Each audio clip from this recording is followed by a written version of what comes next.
आदाब नाजरीन, मैं जिशान रजवी रोशनी टीवी खुसूसी पेशकश में आपका खैर मकदम करता हूँ। नाजरीन, चाहे वो दुनिया का कोई भी मुल्क हो, कोरोना के कहर से नहीं बच पाया है और निज़ामाबाद में भी कोरोना का कहर बड़ी तेज़ी के साथ जारी है।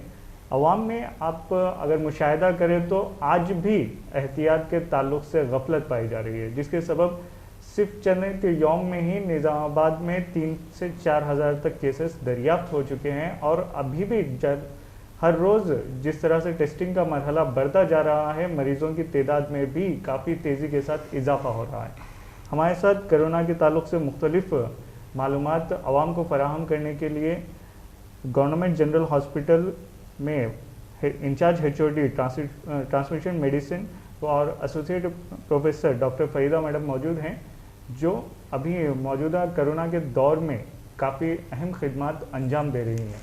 हम उनसे जानेंगे कोरोना किस तरह से फैल रहा है और अभी मौजूदा दौर में जहां पर वबाई अमराज का कहर काफ़ी फैला हुआ है, इस दौर में कोरोना को और इन वबाई अमराज को किस तरह से पहचाना जाए और दीगर मौज़ूआत पर हम इनसे गुफ्तगू करेंगे। हम उनका खैर मकदम करते हैं हमारे इस प्रोग्राम में। अस्सलाम वालेकुम। वालेकुम अस्सलाम। सबसे पहले तो जहां पर हर कोई यही जानना चाहता है कि अभी मौजूदा वक्त में निज़ामाबाद के हालात क्या है और जो कोरोना के केसेस में किस तरह से इजाफा हो रहा है। अभी तो कोरोना के केसेस 100% बढ़ रहे हैं। जैसे जैसे वक्त गुजर रहा cases, number of cases per day diagnosis तो ज़्यादा बढ़ रहे हैं। एक तो है कि पेशेंट्स भी थोड़े बाहर आ रहे हैं टेस्टिंग के लिए वॉलंटरली, और दूसरी बात अपने हॉस्पिटल में भी number of test per day increase कर दिया गया है, जिससे हमको जो छुपे हुए केसेस बाहर निकल रहे। लेकिन जो पहले जो सीवियरिटी थी डेथ रेट में, वो डेथ रेट थोड़े कम हो चुके हैं अल्हम्दुलिल्लाह, लेकिन केसेस तो बढ़ रहे हैं जी। मतलब डेथ रेट जो पहले था और अब नहीं है, इसकी वजह क्या हमारे अहदेदार हैं जो गवर्नमेंट हॉस्पिटल में ज़्यादा दिलचस्पी लेते हुए तरक्की दे रहे हैं? पहले और अब में हॉस्पिटल, गवर्नमेंट सरकारी हॉस्पिटल में क्या तब्दीलियाँ आई? अल्हम्दुलिल्लाह तब्दीली तो दोनों तरफ से आई हैं। एक तो पहले पेशेंट्स को अवेयरनेस हो गया है और वो लोग ज़्यादा से ज़्यादा गवर्नमेंट हॉस्पिटल में आ रहे हैं। दूसरी बात, गवर्नमेंट हॉस्पिटल में जो नंबर ऑफ़ ICU बेड्स है वो बढ़ चुके हैं, और जो ऑक्सीजन का सप्लाई था पहले जो सिलेंडर से दे रहे थे, अभी जो है कंटिन्यू फ्लो लगाए सो है, जिससे जो ऑक्सीजन सप्लाई डायरेक्ट कनेक्शन है बेड्स को, उसके वजह से ऑक्सीजन सप्लाई बढ़ गई है। और इवन जो वायरस का स्ट्रेन है, जो पहले जो सीवियर स्ट्रेन था, वायरस में भी म्यूटेशंस आते हुए अब जो स्ट्रेन पाया जा रहा है उसमें डेथ रेट, मॉर्टालिटी कम हो रही है, लेकिन नंबर ऑफ़ केसेस बढ़ रहे हैं। ये हो सकता है ज़्यादा नंबर ऑफ़ टेस्टिंग हो रही है, या हो सकता है पेशेंट्स जो है जो घरों में रह रहे थे, जो डर के नहीं आ रहे थे, वो लोग आने से भी नंबर ऑफ़ केसेस बढ़ रहे हैं। लेकिन केसेस बढ़ रहे हैं सोचकर हम लोग परेशान ना होए, लेकिन उसका ट्रीटमेंट भी अल्हम्दुलिल्लाह चल रहा है जी। जो अमवात की शरह में कमी वाक़ई हो रही है, इसकी अहम वजह यह भी है कि हमारे तिब्बी अमला हर वक्त मरीज़ के साथ मौजूद रहते हुए उन्हें मुतवाज़िन ग़िज़ा के साथ अद्वियात जो वक्तन फ़क्तन फराहम कर रहे हैं, ये काफ़ी अहम वजह रही कि अमवात की शरह में काफ़ी कमी आ रही है। लेकिन काफ़ी जगह पर यह जाना जा रहा है कि सिटी स्कैन में ये वाज़ेह जो टेस्टिंग के मरहले हैं, जिस तरह से antigen test urban health centers पर किया जा रहा है, और बाहर ये भी चल रहा है कि आप सिटी स्कैन में कभी आपको वायरस आइडेंटिफाई हो रहा है या, और सिटी स्कैन में आइडेंटिफाई होने के बाद एंटीजन या दीगर टेस्टों में वायरस आइडेंटिफाई नहीं हो पा रहा है। तो इसमें क्या कन्फ्यूज़न है? हमारे ज़िले कलेक्टर साहब का भी चंद दिन कबल एक स्टेटमेंट आया था सिटी स्कैन के बारे में, इसके बारे में कुछ वजाहत? वो स्टेटमेंट क्या है उसके बारे में तो मैं नहीं जानती हूँ, लेकिन जनरल थिंग्स जो हो रहे हैं, फर्स्ट ऑफ ऑल अभी जो चल रहा है कोरोना के टेस्टिंग के, दो चीज़ इम्पॉर्टेंट है। एक तो रैपिड टेस्टिंग हो रही है अभी, रैपिड टेस्ट है, और एक दूसरा जो टेस्ट है RT-PCR। ये दोनों टेस्टों में फ़र्क है। रैपिड टेस्टिंग जो है हम लोग कम टाइम में उसका रिज़ल्ट दे सकते हैं, और ज़्यादा नंबर ऑफ केसेस को हम लोग कर सकते हैं। यानी वो जो है स्क्रीनिंग टेस्ट है, यानी मोर नंबर ऑफ पॉपुलेशन को जल्द से जल्द अपन टेस्टिंग करके उनको पॉजिटिव केसेस को आइसोलेट करने के वजह के ख्याल से रैपिड टेस्टिंग करवा रहे हैं। अर्बन हेल्थ सेंटर्स में, इवन जीजीएच में भी हो रहे हैं। लेकिन अगर वो रैपिड टेस्टिंग में अगर पॉजिटिव है तो वो 100% पॉजिटिव है। लेकिन रैपिड टेस्ट में अगर आपको नेगेटिव बता रहा, लेकिन फिर भी आपको सर्दी, खांसी, बुखार, दम चढ़ना, पैर हाथों में दर्द या कुछ कमज़ोरी आप महसूस करें, तो आप उसको मेरा नेगेटिव है करके आप गलतफहमी में ना रहिए, क्योंकि रैपिड टेस्टिंग में अगर वो पॉजिटिव है तो 100% पॉजिटिव है। लेकिन अगर वो नेगेटिव है तो उसको फर्दर टेस्ट से वर्कअप करना है, यानी वो नेक्स्ट आरटीपीसीआर के लिए जा सकता।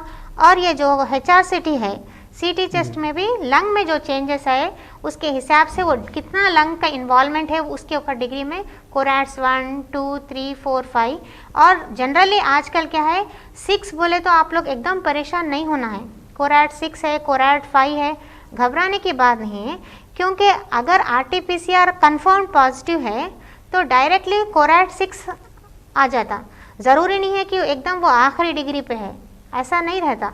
असेसमेंट सिर्फ सीटी चेस्ट के ऊपर नहीं है। कई लोग बिना डॉक्टर के प्रिस्क्रिप्शन के डायरेक्ट जाके सीटी चेस्ट करा ले रहे, परेशान होके जाके मल्टी स्पेशलिटी हॉस्पिटल में भी एडमिट हो रहे हैं। नहीं, कोरैट 5 आया था, 6 डिग्री का था। That is only the number of lobes involve. Lungs में लोब्स रहते, राइट लंग और लेफ्ट लोब में एक में 3 लोब्स रहते, एक में 2 लोब्स रहते, उसके हिसाब से वो लोग कैटेगराइज करके देते हैं। लेकिन जब भी आपको अगर कोरैट 3 है तो आप नहीं घबराएं, ऐसा नहीं है। कोरैट 6 है तो आप घबराएं, ऐसा नहीं है। क्योंकि अभी मेन थिंग जो कोरोना पेशेंट और डॉक्टर के बीच में जो हथियार है वो है टेस्ट। क्योंकि हम ना पेशेंट को करीब जाके उसका सिम्टम्स सुन सकते, ना ही हम उसका साइंस कुछ इवेलुएट कर सकते। इसीलिए हमारे बीच जो रह गया हथियार वो है इन्वेस्टिगेशन। इन्वेस्टिगेशन सिर्फ सीटी चेस्ट नहीं है, इन्वेस्टिगेशंस है RT-PCR, रैपिड टेस्टिंग हो यानी कोरोना का स्पेसिफिक टेस्ट यानी स्वैब टेस्टिंग, और दूसरा जो है ब्लड टेस्टिंग। ब्लड टेस्ट में क्या है, ब्लड टेस्ट में हीमोग्राम में वो लेवल ऑफ इन्फेक्शन बताता है कि उसका WBC काउंट कैसा है, NL रेशियो कैसा है और उसका हीमोग्राम कैसा है। और दूसरी चीज़ क्या है, ESR और CRP, C reactive protein, ferritin, और जो है D डाइमर टेस्ट और इंटरल्यूकिन्स। ये ब्लड टेस्ट है। ये ब्लड टेस्ट जो है स्पेसिफिक कोरोना के लिए बोल के नहीं है, ये कोरोना मार्कर्स है। क्योंकि अभी कोई टेस्ट बराबर स्पेसिफिक ये स्वैब टेस्ट के अलावा और कुछ स्पेसिफिक टेस्ट तो नहीं आया, लेकिन पेशेंट के ट्रीटमेंट के लिए ये टेस्ट कराना ज़रूरी है। क्योंकि ये जो कोरोना वायरस है हमारे जिस्म में कुछ चेंजेस लाता है। वो चेंजेस जो है हम हमारे ब्लड में डिटेक्ट कर सकते हैं। क्योंकि पेशेंट को तो हम करीब जाके देख रहे नहीं, फिर डिस्टेंसिंग मेंटेन करना है। क्योंकि अगर डॉक्टर करीब जाके देखेंगा तो उन्हें भी उतना ही % इफेक्ट होंगे जैसा कि नॉर्मल पर्सन इफेक्ट होगा। अगर एक डॉक्टर इफेक्ट होगा तो कई पेशेंट्स उससे अफेक्टेड हो जाएंगे, यानी सिस्टम पूरा कोलैप्स होता। इसलिए डॉक्टर्स भी अपने लिमिट्स में रहते हुए, अपना एहतियात करते हुए पेशेंट्स को ट्रीट करना है। बिना पेशेंट को देखे कैसा ट्रीट कर सकते हैं, यहाँ मेन इंपॉर्टेंट है blood investigations with the help of सीटी चेस्ट, और पेशेंट के वर्बली उन्हें कैसा फील कर रहा है, उसके सिम्टम्स क्या है, ये सब चीज़ें मद्देनज़र रखते हुए अपने को उसका ट्रीटमेंट देना है। रैपिड टेस्ट पॉजिटिव है तो 100% पॉजिटिव है, वो और कोई RT-PCR और कोई टेस्ट कराने की ज़रूरत नहीं है। लेकिन अगर रैपिड टेस्ट नेगेटिव है फिर भी उसको सिम्टम्स है तो सीटी चेस्ट रे, ब्लड इन्वेस्टिगेशंस और RT-PCR के लिए वो प्लान करे, उसके हिसाब से अपना ट्रीटमेंट ले। जी, ये बात बड़े काम की बताई है मैडम ने कि अगर आपको रैपिड टेस्ट बाज़-ओ-ख़त मनफी आ जाता है, लेकिन उसके बावजूद आप तमाम कोरोना के अलामतें महसूस कर रहे हैं, यानी कि तेज़ बुखार, खांसी वगैरह, तो आपको फर्दर फिर इन्वेस्टिगेशन के लिए जाना चाहिए। और इन्वेस्टिगेशन आप इलाज के लिए डॉक्टर्स का एक हथियार है, और इन्वेस्टिगेशन पर पूरा खरा होने के बाद ही इलाज हासिल करना काफ़ी ज़रूरी है।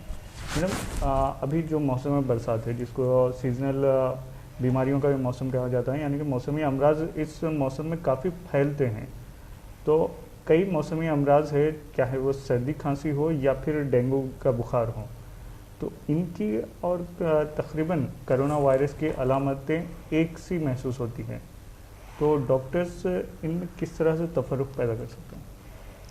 ये तो बिल्कुल बात सही है कि अभी जो है डेंगू का सीज़न स्टार्ट हो रहा है, क्योंकि बारिश के वजह से कहीं कहीं पानी जो रुका हुआ है, जो जहाँ भी छोटा मोटे कुलिया हो या गड़े रहन दो या वहाँ जहाँ गंदगी के साथ जहाँ पानी रुका हुआ है, वो are the breeding places for mosquitoes, और वहाँ से जो है मस्कीटोस पनपते हुए यहाँ पे डेंगू का स्टार्ट हो रहा है।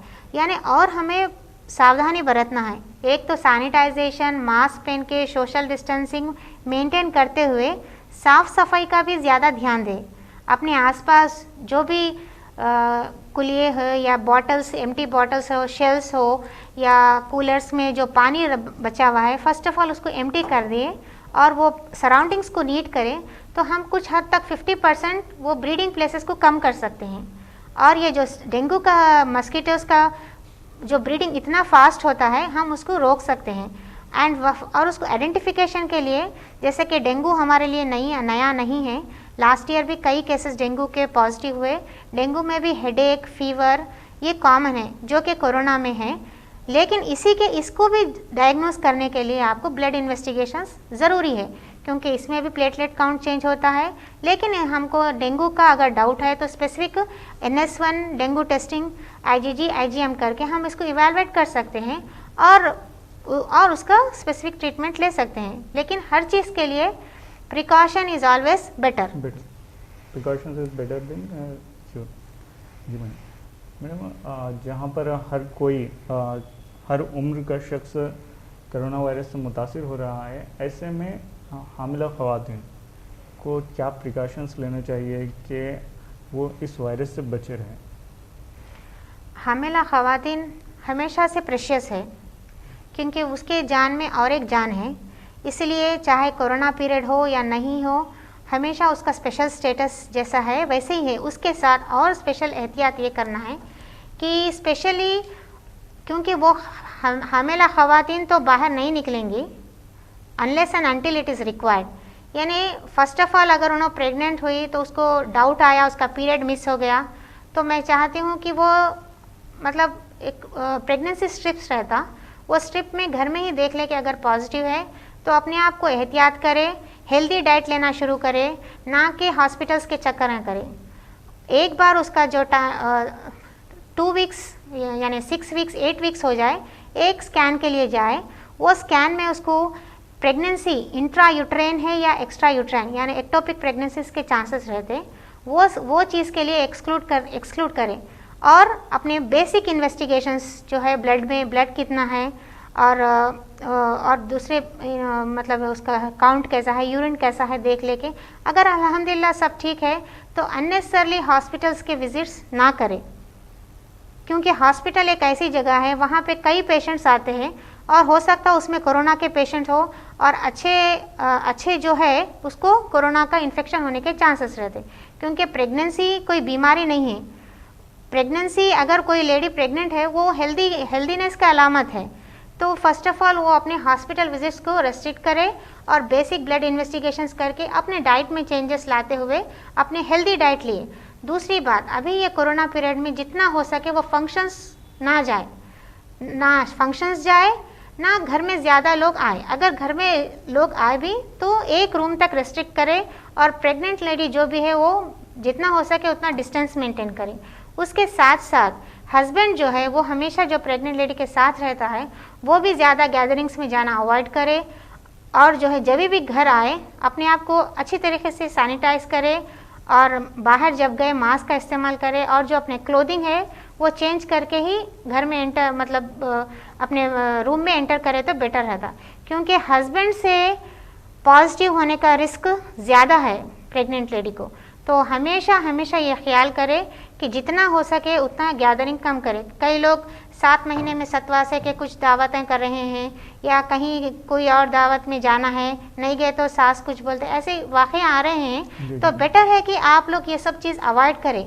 सिंपल घर के लोग बिल्कुल जो है कम से कम लोगों में अगर कुछ करना भी है तो ओनली फैमिली मेम्बर्स रेस्ट्रिक्ट रह के वो कुछ फंक्शन करे तो बेटर है, जितना हो सके उतना अवॉइड करना।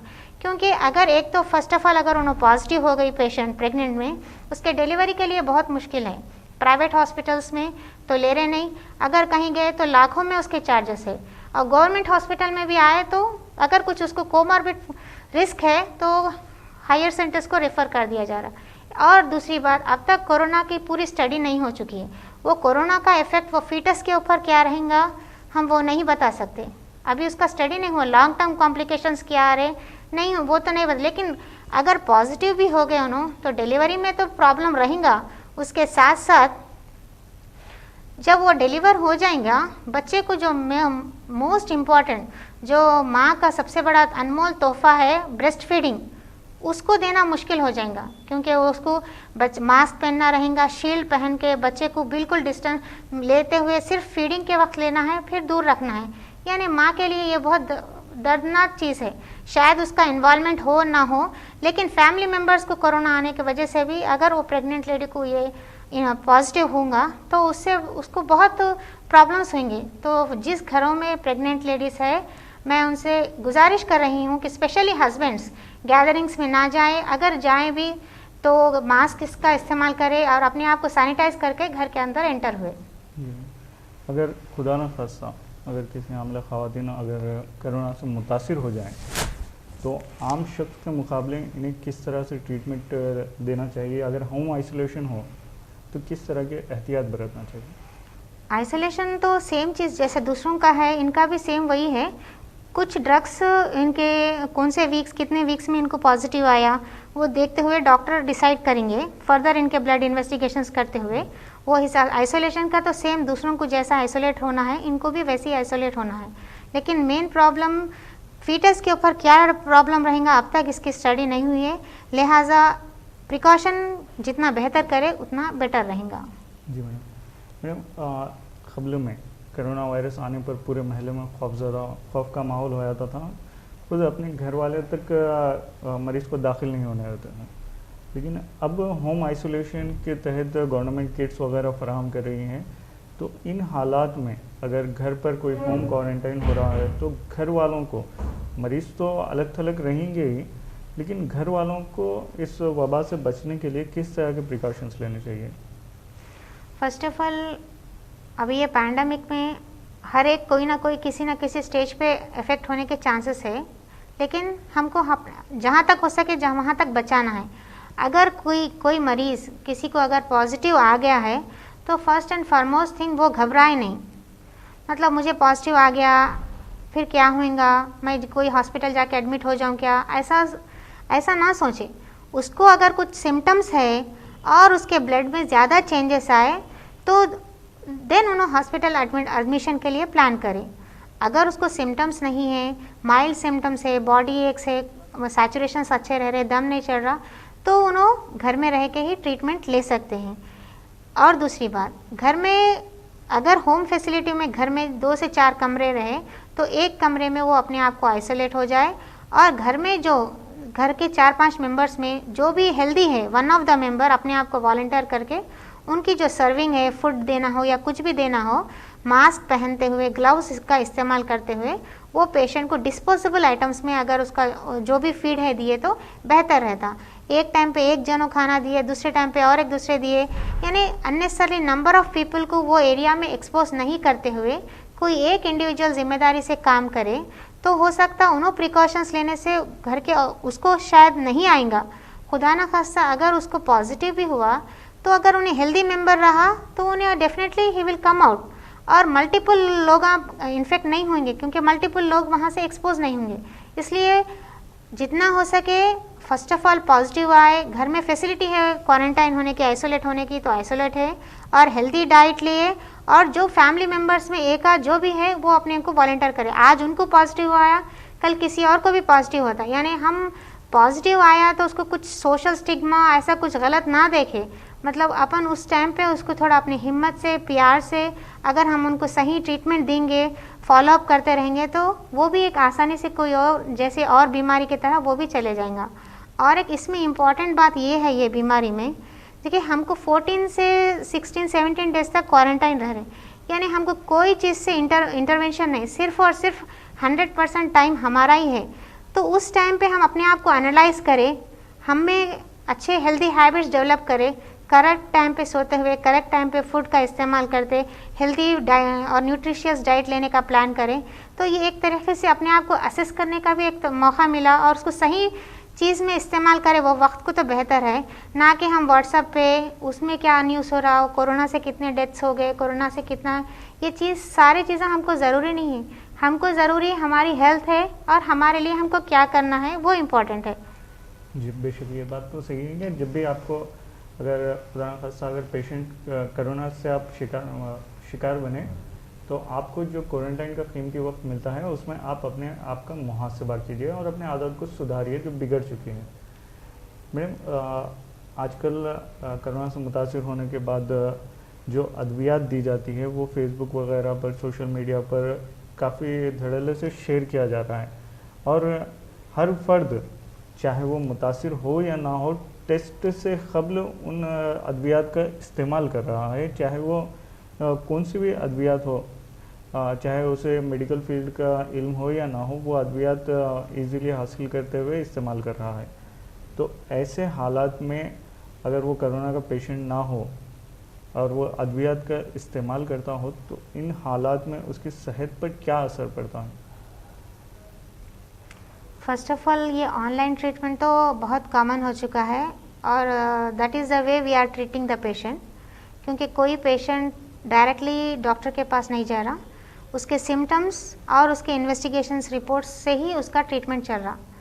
लेकिन हर एक पेशेंट के रिस्क फैक्टर्स डिफरेंट रहते, उसका ट्रीटमेंट ऑलमोस्ट सेम रहता, लेकिन कुछ चीज़ों में डोसेस और कुछ मेडिसिन अवॉइड करना पड़ता।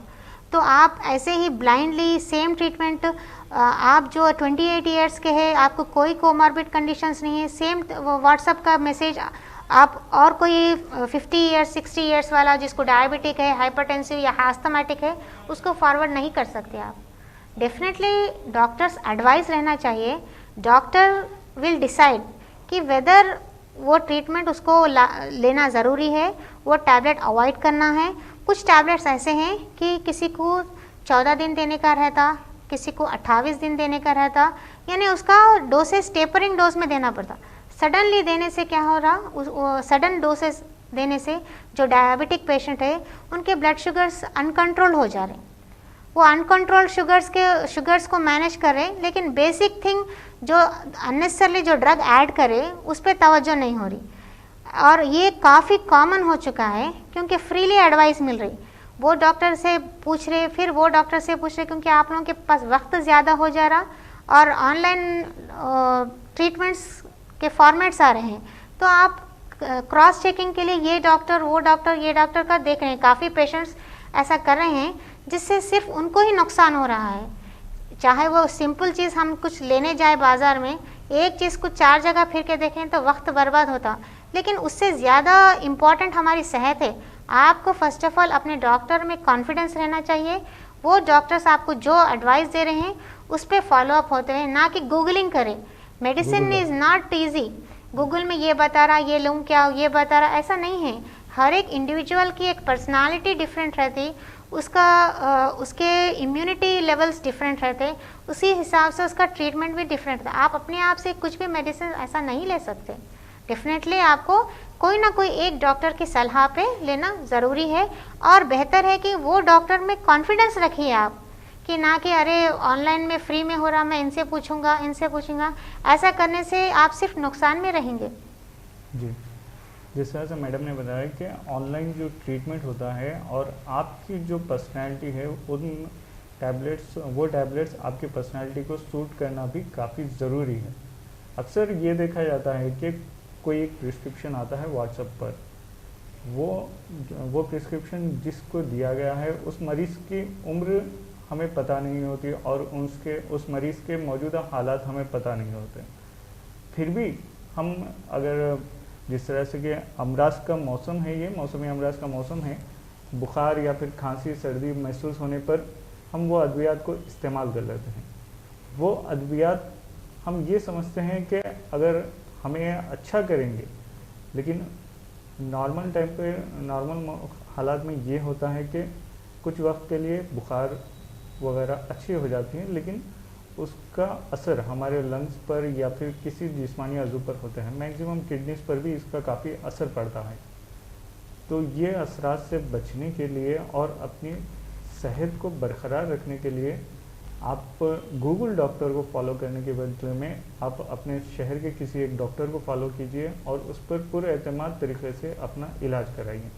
यकीनन एक कोरोना एक महलिक मर्ज में तब्दील होता जा रहा है, लेकिन डॉक्टर्स की अनथक मेहनत के सबब अभी अमवात की शरह काफ़ी कम हो चुकी है।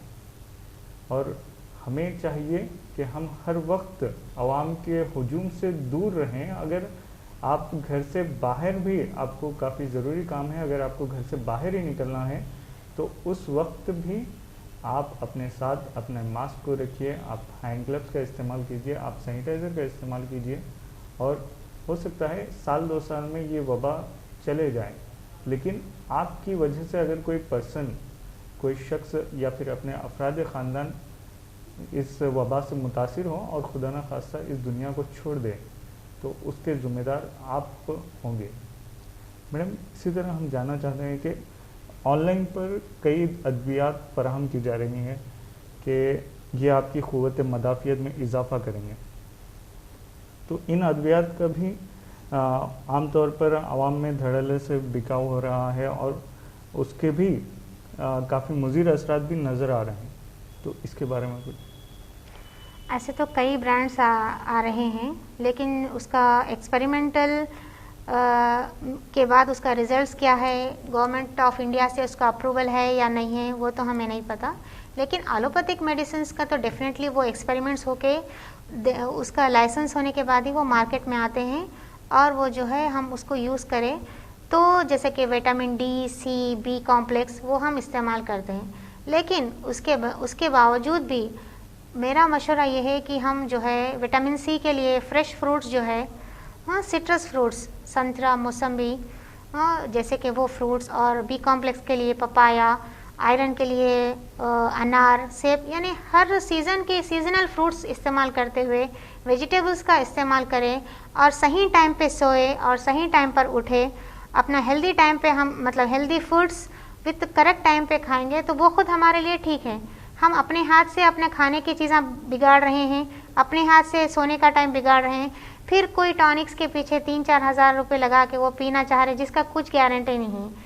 तो अपने हेल्दी हैबिट्स को डेवलप करें और ये एक एटलीस्ट ये कोरोना के वजह से हम at least life long further life में शायद और हेल्दी रहने की कोशिश करेंगे, क्योंकि ये एक ना कुछ तो बीमारी आती ही रहेंगी। लेकिन अगर जो हैबिट हम डेवलप करेंगे, हेल्दी हैबिट, हमेशा के लिए हमारी इम्यूनिटी बूस्ट होके काम आएंगी। कोई भी टॉनिक पीएंगे तो आपको एक टेम्परली आपको उससे इम्यूनिटी मिलेंगी, लेकिन लाइफ लॉन्ग इम्यूनिटी के लिए लाइफ लॉन्ग हेल्दी हैबिट रहना बेहतर है। जी और एक क्वेश्चन हमारे पास है कि नए अस्थमा पेशेंट, अगर किसी को अब तक आइडेंटिफाई नहीं हुआ, अगर कोई शख्स है किसी को अगर अब तक भी आइडेंटिफाई नहीं हुआ कि वो जाने अनजाने में अस्थमा का शिकार हो गया है, और इन हालात में जहाँ पर वायरस का सीधा इफेक्ट लंग्स पर होता है और सांस लेने में दिक्कत होती है, तो ऐसे हालात में वो कोरोना के गलतफहमी का शिकार हो जाता है कि मुझे कोरोना वायरस ही हुआ। तो अस्थमा को किस तरह से आइडेंटिफाई किया जाए? अभी तो सिर्फ और सिर्फ किसी को भी कुछ भी आइडेंटिफाई करने के लिए एक ही हथियार है, वो है ब्लड इन्वेस्टिगेशंस। इसलिए हमेशा मैं यही कह रही हूँ कि सिर्फ जाके दवा लिख देने से वो चीज़ कम नहीं होती, उसको इवेलुएट करना है कि वो किस वजह से आया। दम चढ़ना कोरोना में भी होता, दम चढ़ना अस्थमा में भी होता, दम चढ़ना खून कम होने से भी होता, और दम चढ़ना किडनी का प्रॉब्लम है तो भी होता। यानी हर चीज़ के लिए एक चीज़ के लिए एक सिंगल शॉट ड्रग नहीं है, उसको एक इवेलुएट करना पड़ता। मेडिसिन एक आर्ट है, उसको समझना, उसको प्रैक्टिस करना, it is an art. Sure shot इसके लिए ये है, उसके लिए ये है, हम ऐसा नहीं पढ़ते, उसको इवेलुएट करते।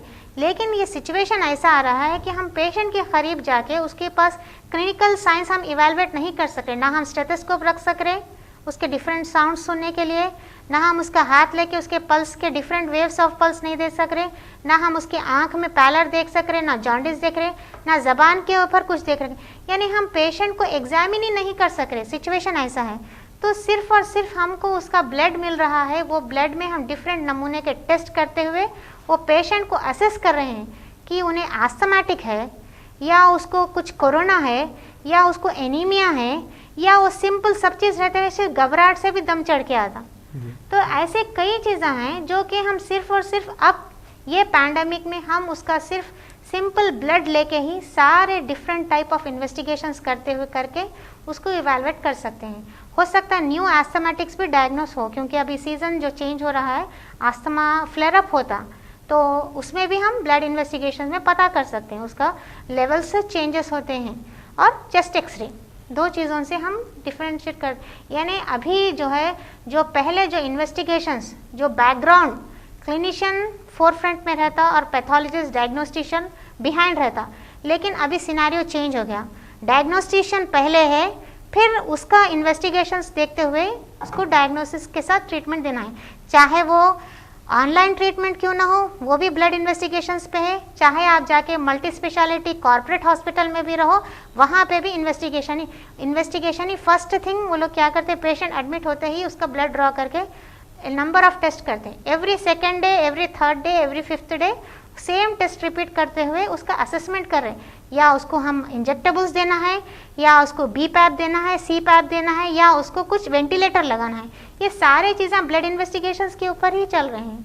यानी इन्वेस्टिगेशंस इज़ एन इम्पॉर्टेंट, अभी ये पैंडेमिक में बहुत ज़्यादा ज़रूरी है, उसको इग्नोर ना करें, उसका इम्पोर्टेंस समझें, और जो आपके डॉक्टर कह रहे हैं उसको आप सुनिए और उसकी बातों में कॉन्फिडेंस रखें। अगर आप ट्रीटमेंट के थ्रू मूव होंगे, इंशाल्लाह फ्रूटफुल एफर्ट से बाहर आएंगे। जी, एक और इम्पोर्टेंट क्वेश्चन कि क़ब्ल में अभी तक भी हमारे पास मास्क पहनने की आदत किसी को नहीं है, और मास्क पहनने से बाज़ वक़्त ज़्यादा दम चढ़ के भी आता है, तो ऐसे हालात में हम मास्क का इस्तेमाल किस तरह से करना चाहिए हमें? फर्स्ट एंड फॉरमोस्ट, अगर बाहर ज़रूरी जाना है तो ही आप बाहर जाएं, क्योंकि घर ही हमारा सेफ है। अभी अगर जाएंगे आप बाहर तो डेफिनेटली मास्क का तो इस्तेमाल करना ही करना है आपको।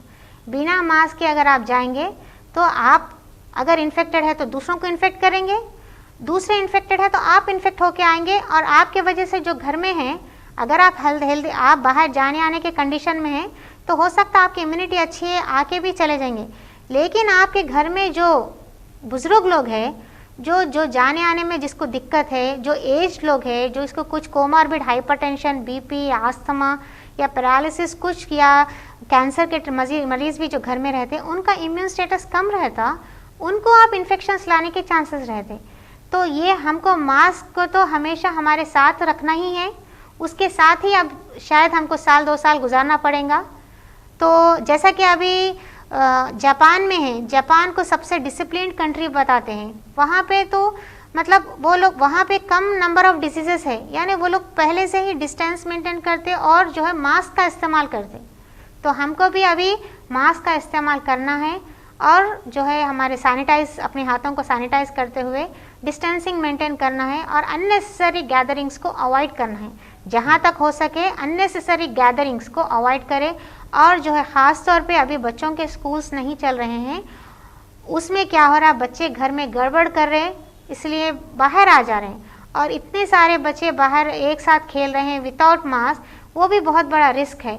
बच्चों में चांसेस ऑफ इन्फेक्शन तो है, लेकिन उनसे क्रॉस इन्फेक्शन दूसरों को भी हो सकता। बच्चों में शायद इम्यूनिटी अच्छी है तो उनमें शायद वो सिर्फ सर्दी खांसी दिख के आएगा, लेकिन उनके पास से दूसरों ये इन्फेक्ट हो जाएंगे। कई पीडियाट्रिशियन डॉक्टर्स में देखा गया तो जो डॉक्टर्स की डेथ हुई है उसमें नंबर ऑफ पीडियाट्रिशियंस ज़्यादा है, कई पीडियाट्रिशियंस की डेथ हुई सो है, यानी बच्चों में भी कोरोना के चांसेस है। इसका मतलब दैट इंडिकेट्स बच्चों में चांसेस है, और बच्चे जो है सही मास्क इस्तेमाल नहीं करते, जो मास्क इस्तेमाल नहीं करने से डॉक्टर्स को इन्फेक्ट हो सकता, और जो है कि बच्चे अक्सर खांसना, और सर्दी ज़्यादा होती है उनके वजह से दूसरों को भी होते हैं, तो बच्चों को कम से कम बाहर भी जाए, बिना मास्क के तो बिल्कुल ना निकाले उन लोगों को, और घर में ही कुछ इंडोर एक्टिविटी दिए। और क्योंकि अब हर एक को काम कम हो गया, यानी आफ्टर 8 तो शायद ही कुछ दुकानें खुली है, अपना वक्त, कीमती वक्त अपने बच्चों के साथ दें। बच्चे क्या कर रहे हैं, बच्चों के साथ रहें, बच्चों को रोज़ एक एक्टिविटी दे सकते कि कल सुबह से सुबह क्या करना है, और उसको मॉनिटर करें तो बच्चे बाहर भी नहीं निकलेंगे, उनको कुछ एक्टिविटी रहेगा, और उनको फिर नेक्स्ट हमारे पेरेंट्स पूछेंगे, एक डर भी रहेगा। तो जो आपको वक्त मिला है अपने बच्चों को डाइवर्ट करें, बच्चों को कुछ ना कुछ इंडोर एक्टिविटी में इन्वॉल्व करें। जी मैडम, एक जनरल क्वेश्चन है कि हर कोई यही पूछना चाहता है कि कोरोना कब ख़त्म होगा, ये वबा से हमें कब निजात मिलेगी, इसके कोई अलामत, वैक्सीनेशन? धीरे धीरे तो स्ट्रेन जो है, जो सीवियर स्ट्रेन इनिशियली डेज में जो दिखाई गई थी, वो स्ट्रेन थोड़ा म्यूटेशन में थोड़ा चेंज हुआ, सीवियरिटी थोड़ी कम हो चुकी है, लेकिन केसेस तो बढ़ रहे हैं, और ये नेक्स्ट दिसंबर तक तो कम होने के चांसेस तो नहीं हैं। फिर उसके आगे भी कितने होंगे हम नहीं बोल सकते, और वैक्सीन भी वो कितना इफ़ेक्टिव है वो भी कुछ साल होने के बाद ही अपने को पता चलेगा। जब तक तो अपने को अपनी एहतियात करना ही बेहतर है। जी, चलते चलते हम आपसे आपके ज़रिए कोई मैसेज आवाम को? फाइनली मैं यही बताना चाह रही हूँ कि फर्स्ट एंड फॉरमोस्ट हर चीज़ के लिए एहतियात करना ज़रूरी है। एहतियात जितना करें कि हमको वो चीज़ नहीं आए। अगर खुदा न खास्ता अगर हम उससे इन्फेक्ट भी हो गए तो परेशान नहीं हुए, घबराए नहीं, हमारे उसमें कॉन्फिडेंस रखिए, और कोई एक डॉक्टर में कॉन्फिडेंस रख के उनका मशवरा लीजिए।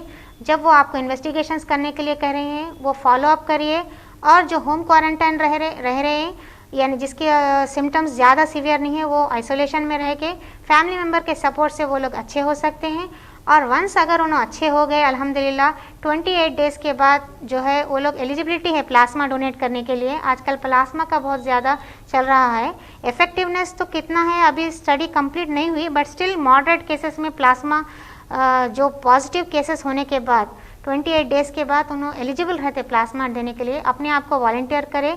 कई ऑर्गेनाइजेशंस है जो कि प्लाज्मा के लिए हेल्प कर रहे हैं, और अपने आप को आप एलिजिबल, जो कोमॉर्बिड कंडीशन नहीं है, जो 18 साल के ऊपर है और 45 केजीज के अबाव है, अप टू 50 इयर्स, वो लोग एलिजिबल है, वो दें। और उसके साथ साथ अभी जो प्रेग्नेंट लेडीज़ में जो ज़्यादा पॉजिटिव केसेस आ रहे हैं, तो उनके लिए थोड़ा घर फैमिली मेम्बर सपोर्ट करें, स्पेशली हस्बैंड्स जो टेक केयर करें कि वो गैदरिंग्स अटेंड ना करें। और एक बात, अगर फैमिली में कोई कोई प्रेग्नेंट लेडी है तो सारे फैमिली मेम्बर्स की जिम्मेदारी है कि वो उसको अननेसेसरली गैदरिंग्स में ना लाए, ना ही घर में कुछ दावतें रखें। और एक बात, फाइनली एक बात कहना चाह रही हूँ कि प्लाज्मा डोनेशन के लिए कई लोग वॉलंटियर हो रहे हैं अल्हम्दुलिल्लाह, लेकिन ब्लड डोनेशंस कम हो रहे हैं, जिसके वजह से अभी कई गरीब लोग जो गवर्नमेंट हॉस्पिटल आ रहे हैं वो अनीमिक कंडीशन में आ रहे हैं या कॉम्प्लिकेशंस में आ रहे हैं, जिसको खून की ज़रूरत है। तो मैं चाह रही हूँ कि जो भी हेल्दी है अपने आप को समझे, वो वॉलंटियर करके ब्लड डोनेशन में भी इन्वॉल्व हुए। नाज़रीन, इसी के साथ हम आज का ये प्रोग्राम